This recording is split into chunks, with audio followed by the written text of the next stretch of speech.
Welcome to Planet Marzipan Podcast, your fish and Marillion podcast, where we talk about all things in the planet of Marillion and fish. I'm Mezza, and here's my mate, Craig Houston. Hello, and welcome to Planet Marzipan. I'm Mezza, I'm here with my good friend, Craig. And we have one of our mini pods. So, when's the last time we did this? Oh, sometime last year, was it like middle of last year? Oh, probably. It's one of our Charting the Single mini pods. And we're here to talk about Incommunicado. And we have esteemed guests with us. We welcome back Mikie Kay. Hello, hello. Fan of many, many years. The legendary Andrew Barnsley Wood. Hello there. Personality. Stand up. And Martin Jakubski from the Steve Rothery Band and from StillMarillion. Good evening, everybody. Hello. Apologies for explaining who you are, but we've had some feedback, so we're just trying to make that obvious at the top of the pod. So we're here to talk about Incommunicado, the first single from Clutching at Straws. I will just start with the Wikipedia entry and then we'll take it from there if that's all right. So Incommunicado is a song by British neo-prog band Marillion. It served as the lead single from their fourth studio album, Clutching at Straws. Released on the 11th of May 1987, it reached number 6 on the UK singles chart, becoming the band's third top 10 hit and their last until 2004's You're Gone. It also became a top 40 hit in Ireland, the Netherlands, Switzerland and West Germany, as well as on the US Album Rock Tracks chart. So it was out 11th of May 87. Craig, how old were you? Oh, it's old. Yeah, was it 14, 15, something like that? Yeah. Oh, crikey. It's a long time ago, back in the Time ago. yeah. So the rest of you guys that were on the pod then, did you buy this when it came out? Were you sort of into the band at this point? I'll jump in and say that well, this was my first new Marillion release, having got into the band in '86. This was the first new single that came out after I had become a fan, if that makes sense. Yeah. It does, doesn't it? Yeah. So I was hotly anticipated, and I think I read about it in Kerrang, if I remember correctly, that they had a new single coming out. So I did buy this one when it came out. So Barnes? Yes, almost the exact same story as Martin, actually. It's the certainly the first album I bought as on release, and I bought the single. Was it about a week before? There weren't a lot of difference between the release of the single and the album, if I remember correctly. No, I don't think so. Normally it's like 4 or 5 weeks, but I think it was like a couple of weeks or something like that. Yeah, that rings a bell with me as well. That it was quite short notice before the album. 3-4 weeks, according to Wikipedia. All right. Okay. Don't trust what you're on the internet, John. I know. Well, we'd heard the song on the Farewell to 86 dates. So they played 3 tracks. They played Incommunicado, they played Warm Wet Circles, they played That Time of the Night. So we'd had a bit of a preview when it was a real rocker on those. You know, it's the one that stood out from those shows before Christmas or before the end of the year. So it was great to have heard it. Any views on it being the lead single off the album, Barnes? Well, what I was going to say just before that, I can remember exactly where I was when I first heard it, weirdly enough. Okay. And it was weirdly on Radio 1, because it must have been about to be in the charts, but I was on a Young Farmers Exchange. So that sounds highly suspect. It's true. Yeah. It's true. So our Young Farmers, which was Penistone Young Farmers, was doing an exchange down in Coventry with another Young Farmers group, and we'd gone there for the weekend. And it must have been just about to go in the charts or something, because I don't ever remember buying the single, but I got the album. So it must have been how I did it. You know. Okay. There you go. Mikey, did you buy it when it came out? No, far too young for that. I was still recording on my VHS from Top of the Pops and the likes, and but I do have the 12-inch picture disc here, which I know for a fact that I picked up from a now no longer existing record shop in Newcastle which was called Pet Sounds. And I got all my Marillion back catalogue stuff from there back in the day. And if it wasn't there, it'll have been somewhere like Vinyl Tap or Sister Ray in London. But I know for a fact the clutching ones I definitely got at Pet Sounds. Okay. So bit of a latecomer to Marillion. I wasn't really, as I've mentioned before, I wasn't really on board until season's end, but they were very much ingrained up here. Knew the stuff, sang along to it when it was on the telly, but it wasn't until I got to about 18 that I was fully on board. Okay. So what did you think of it when you first heard it? It's the best song that Van Halen didn't release. I really liked it because to me, having spent just the year before, pretty much absorbing all the back catalogue up to that point in a fairly short space of time and getting to grips with the 3 previous albums before Misplaced, I really liked it because I thought stylistically there was quite a change on it because it wasn't like anything. It's not like, I know Marillion never repeat themselves, but I mean, if you trace through from Script, Fugazi, and Misplaced, there is a kind of common thread that runs through that stuff in terms of stylistics.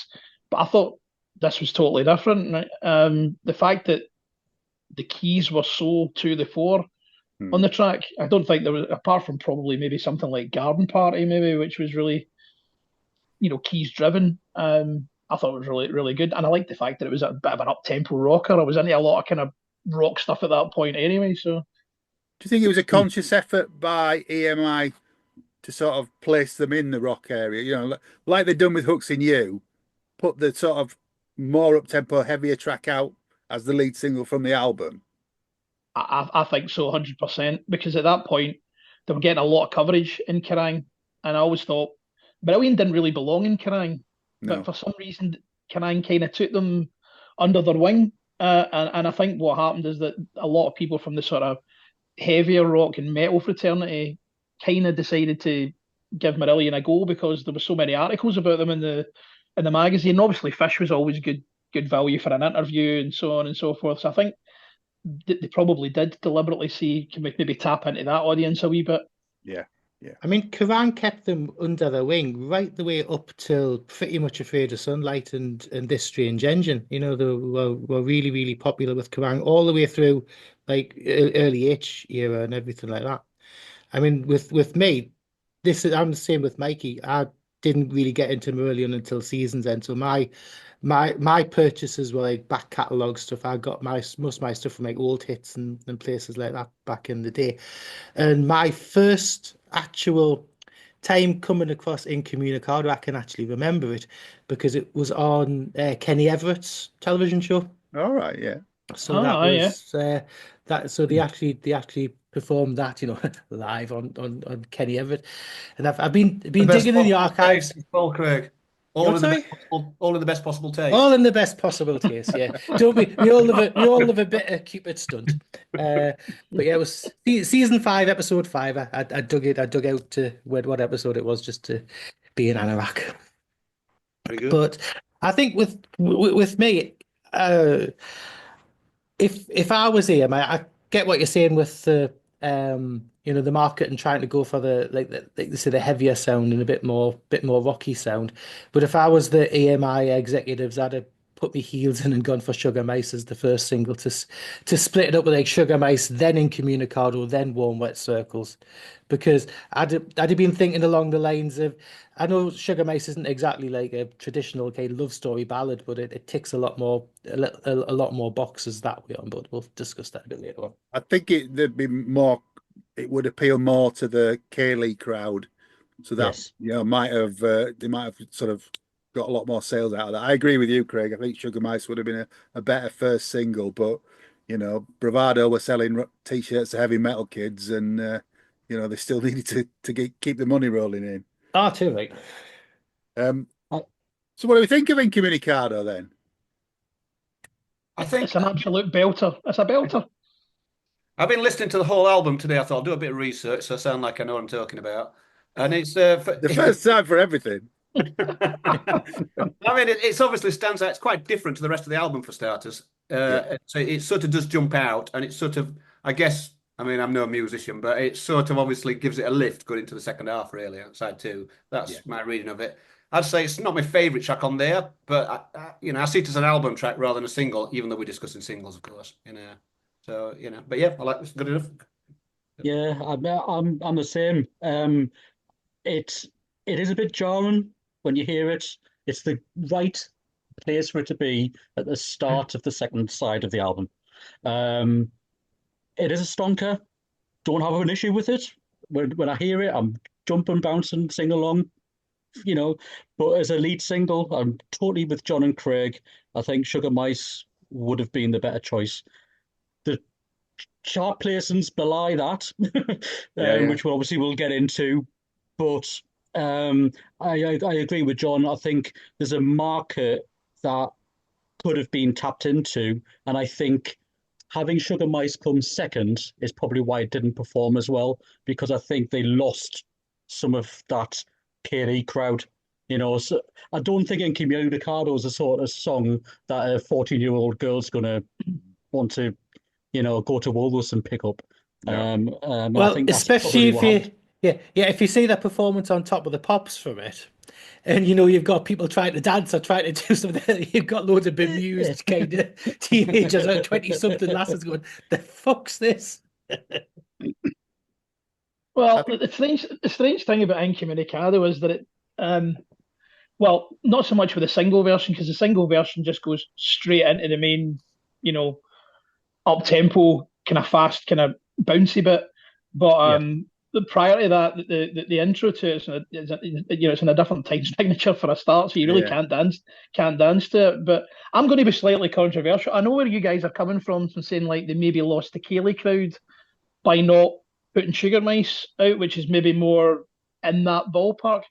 But considering that the single that was released before Incommunicado was Heart of Lothian, I suspect that they potentially had already maybe lost quite a lot of the Kaylee crowd by the time Heart of Lothian was released as a single, because Heart of Lothian couldn't be more stylistically different. But I think everybody was interested in Heart of Lothian had bought the album by then. Right, that's a fair point. The kids who'd bought the album because they liked Kaylee, they already had it. Not particularly hardcore. Yeah, no, I don't know. We'll never know, will we? But I mean, just before we started recording, I played we're talking a lot about Sugar Mice, but it's not that episode. I played the Sugar Mice extended version. Absolutely amazing, really gorgeous. But anyway, back to Incommunicado. So have you heard the alternate mix recently? I love the alternate mix. It's a bit more of a rock, like a demo to me. It's like a bit more of a rock kind of version, I think. It's inverted because they what they've done is they dropped the keyboards out during the main riff, and there's more guitar overdubs on it, because on the album version and obviously the single version, Steve Rothery's he's basically playing like a kind of chugging overdrive riff all the way through it. But on the alternate version, there's a whole load of different kind of like little licks and lead parts that are on it, which were clearly recorded and maybe not used for the album version, or when they decided to do that version, they got him to, he went back in and did some extra bits. I think it's really interesting because it's really interesting. Yeah, it's not something I sort of pull out very often, but when you do, it's shocking us how different it is. Yeah, but it's the typical 80s thing, isn't it? Yeah, very much, Craig. At 2 minutes 30, when the keyboards come in, it's like, what? It sounds so different from the version that hit the album. So different. Turns the Van Halen up to 11. Absolutely. It does. And I'm not saying that in a derogatory way at all. It is bonkers. But I agree with John. I mean, I hadn't heard it it must be years. Pulled it out the other day and listened to it, and it was like getting slapped around the cheeks again. I was like, whoa, where's this going? But it does sound devilish in parts. I don't know whether it was Fisher's vocals or whether it's the effect on them. There's a lot of Probably the echo vocal and effects, yeah. a lot of Yeah, echo yeah. and stuff on it. On It's the a real alternate 80s version. mix. Yeah. It's a real product of its time, isn't it? You know, lots of 80s tricks on it and stuff. Definitely. Have you heard it, Yeah, the Van? amount of Me? Yeah. I forgot to include it in my homework. Sorry about that. Okay, no bother. Don't worry. Don't worry. I've got a question though. Yeah. If you compare it to Hooks and You, how much better than Hooks and You is it? About 10 times better. I would say the same. I would say the same. Yeah. Martin? compared to Hooks and You. I always think they're pretty much thematically linked in terms of the structure and so on and so forth. But if you're asking me what's the better song out of the two, I would say Incommunicado, I think, is the better song. Yeah. But I have a lot of love for Hooks as well. I think it's sitting on the fence there, Martin. Yeah, I am actually sitting on the fence. Yeah, okay, I'll say Incommunicado is the better song. Is that what you want from me? You got what you wanted, Barnes. Yeah. Craig? Yeah, Incommunicado is a better song. Yeah. Why do you have to think about that? I love Hooks and You. Hooks? I think That's it's just you a call great it Hooks. That's why. especially the meaty mix of it. But, I was going to say the meaty that's mix, when- mate. That's Back when to it- 80s Well mixes, said. yeah. Well said. Meaty Well mix. said. Yeah, You rescued that. Good catch. All right. From one extreme to the other, from the sublime to the ridiculous. The B-side, Going Under. Brilliant. Love it. Should have been on the album. It should have been on. Yeah. Well, it is really, isn't it? But yeah. Was it on the? It's on the CD, but not. It was on the original vinyl. CD, and it's on the reissue. Yep. Yeah, Not on the vinyl and not on the cassette. No, Yeah, that's no. right. Yeah, that's a brilliant song. Now, I don't know if this is true. Wikipedia, Craig and I were talking about this earlier. Wikipedia says that the B-side is slightly different to the album version. It is. Correct. Slightly longer. And it's got a guitar solo on it, whereas the album version. And is that doesn't not have the the guitar version solo. that's on the reissue? I need to check. The reissue might The have the guitar reissue solo certainly got on an it. extra Rothery solo in it, yes. All right, well, that's- yeah. But it's a great track. Oh, it's really atmospheric. Yeah. It's really atmospheric. Another weird song because it doesn't have any. It has 5 verses. It's got no bridges and no choruses. Now, I only know this because I've really got to think about it because there are 4 verses and then a little break and then a 5th verse. So even in terms of structure, it's quite unusual. But I prefer the version with the guitar solo on it. That's a lovely little, it is better. lead break on it. It's really nice. Yeah, it comes out of that time of the night really well. I feel it's a nice seek before you get into Just for the Record. It's well placed there, and it's a great song. Totally agree. Yeah. Craig? Yeah, I think it's great. So I much prefer the extent, what you would call the extended version, or the bit with the Rothery solo, and it's a much better version of it. Should we talk chart positions, Mikey? You're normally up on this. Yeah. Do you want to do what formats it was in as well? We'll do formats and album sleeve in a minute, and the video. Yeah, it spent 4 weeks in the top 40. So came in at number 6, which was actually the highest new entry of the charts that week. Stayed at 6 for the second week, then it was 12, and then 30, and then dropped to 54. So not a bad run. I'll give you the top 10 for this one, being as the slap in the middle. Yeah. You've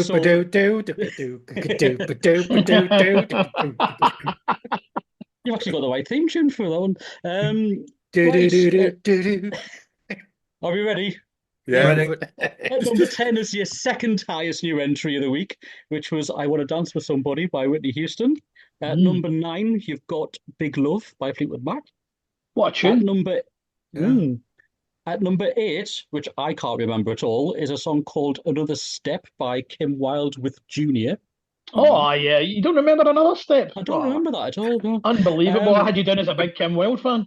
I love Kim Wilde, but I can't remember that. At number 7, Living in a Box by... Oh, that's a tune. Now that's a tune. That's That is a proper proper tune. Oh, I reckon that was the worst song of the year, that one. What? Absolutely hated it. That album's amazing. Oh, I'm not having it. My brother used to listen Is it to a that. song about? Is it a song about cats? God. It is in this Room in my household. heart. Room in my heart on that album. Just brilliant. Anyway, back to Mikey. Anyway, Early 80s for me, that did. You're going to get through this top 10 eventually. Eventually. At number 6, you've got Marillion with Incommunicado.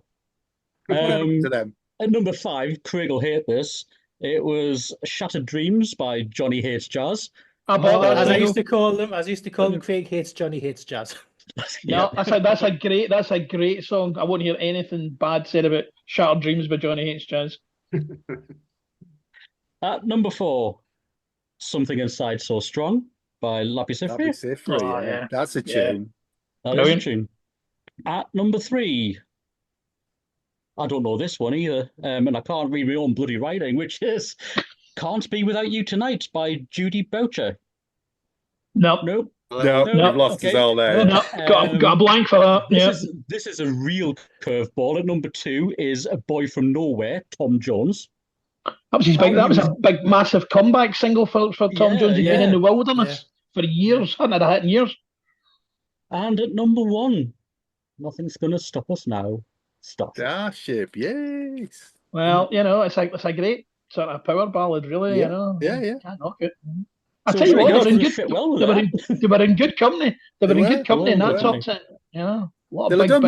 Done what they normally do, weren't they? They've done Top of the Pops the first week when it went in at 6, scared all the kids, and then it drops down again. That's the way they only do Top of the Pops once with it. I had somewhere in the back of my head thought they maybe did it twice, but I don't know. I think they showed a clip of the video. That's maybe what I'm thinking of. Yeah, that's maybe what I'm thinking. But it certainly wasn't all of it. Speaking of the video, have you rewatched it recently? Yeah, watched it today. Yep. So, do we all think Fisher's stolen Jermaine Greer's wardrobe? What? Hang on, Have you seen what he's wearing? Back up a minute. Not everybody knows what we're talking about.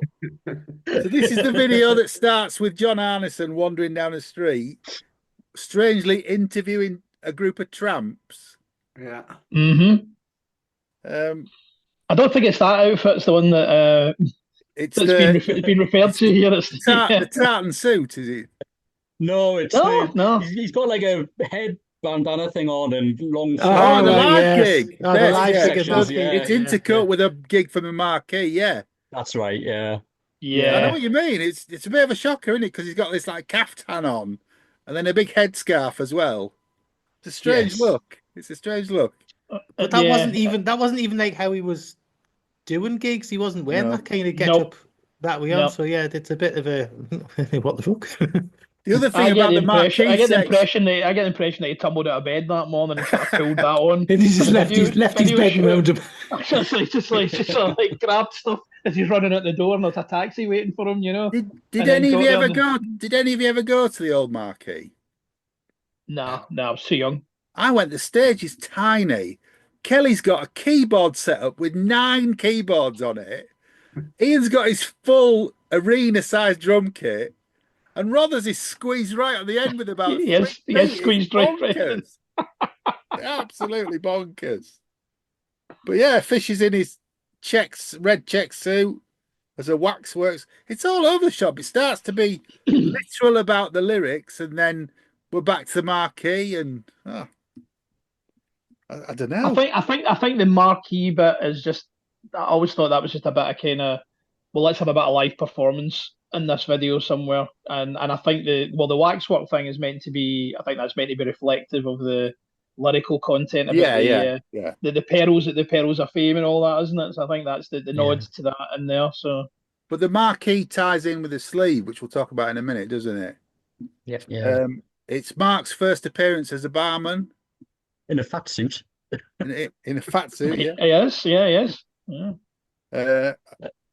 And what else is there? Oh yeah, they suddenly turn into a Teddy Boy tribute band. All got quit. Yeah, they do. Yeah, they are. Yeah, that sounds like funny actually. Sounds like a cheese dream, this, rather than a video. I thought Ian looked rather dapper in his pilot's outfit. Oh, he did. That's sugar base. That's Sugar Mice. Oh, is that Sugar Mice? I saw it. Yeah. Oh, okay, Oh, God. Yeah, I think Mark as a barman is he Sugar Mice, the fat one. I think he's that's where he's a thin barman in this. He's a thin barman in this one. Yeah, he is. He's he's stuck in type, as a barman. But and it ends with the Tramps high kicking down the street, and then a chorus of Giz a Bun. Yeah, I think it's a classic example of EMI not knowing how to present them visually in videos, which, let's face it, was a pretty common theme during the during the 80s. They weren't exactly known for having the best videos, shall we say.